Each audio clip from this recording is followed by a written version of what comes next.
자, 이번에는 검찰이요, 뭔가 팀을 하나 꾸렸답니다. 무슨 얘기냐면, 보시죠.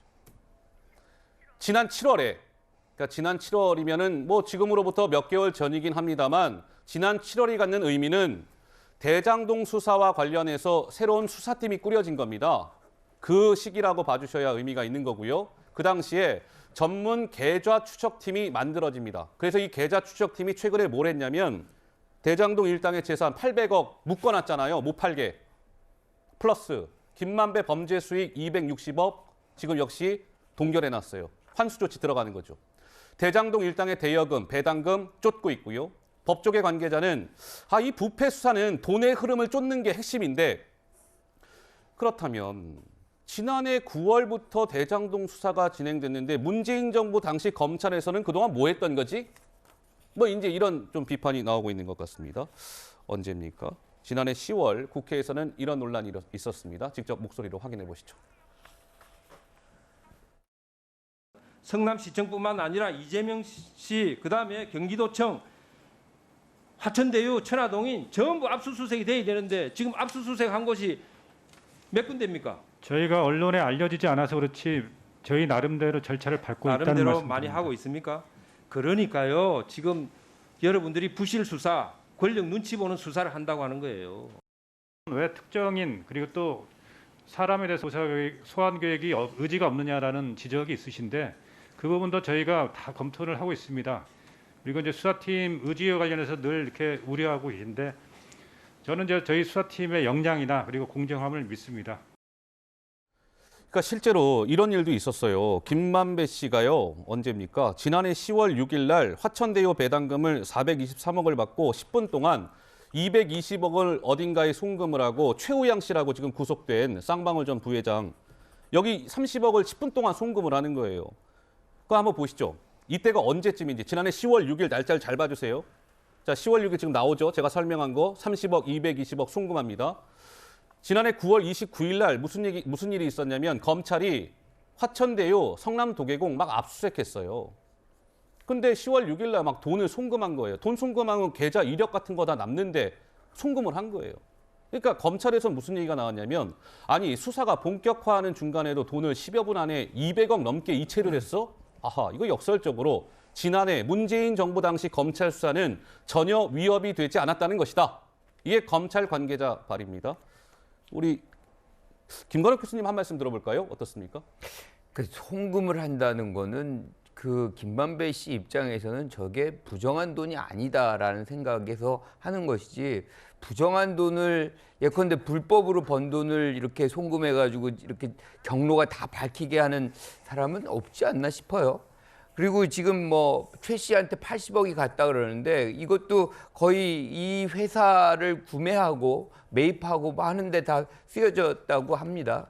결과적으로 뭐 우리가 5천억이란 이익을 이 화천대유가 뭐 만들었기 때문에 이 불법 자금에 대한 불법 수익에 대한 환수는 당연히 해야 되는 것이고 예. 검찰은 그 부분에 대해서 이제 환수 조치하는 노력들을 열심히 해야 되겠죠. 그런데 지금 우리가 계속 관심을 갖는 거는 이런 이익이 이재명 후보에게 당시 후보에게 흘러갔느냐 하는 겁니다. 아하. 예컨대 그때 아까도 말씀하셨지만 10월 6일이면 마구 대선 때가 시작할 때인데 그렇다 그러면 여기에서 그 돈의 흐름을 이 정도를 찾는다 그러면 그쪽으로 갔다 그러면 못 찾을 이유가 별로 없는 것 아닌가라는 생각을 안 할 수가 없어요. 네. 그리고 또 아까 우리가 이제 뭐 돈에 800억이다, 700억이다 이게 김용, 유동규, 뭐 정진상에 갔다 그러는데 이거를 세금 제하고 428억을 그쪽으로 넘어가는 걸 수용했다. 뭐 정지하 씨가 받아들였다. 뭐 이렇다 그러는데 지난번에 김용 씨가 사실상 구속될 때 뭐라 그러냐면 85억을 정치자금으로 받았다라고 얘기를 해요. 아하. 예. 그게 이제 남욱으로 출발해서 유동규 이렇게 갔다고 얘기합니다. 그럼 428억을 받은 사람이 굳이 또 이렇게 정치자금을 또 받는 것인가?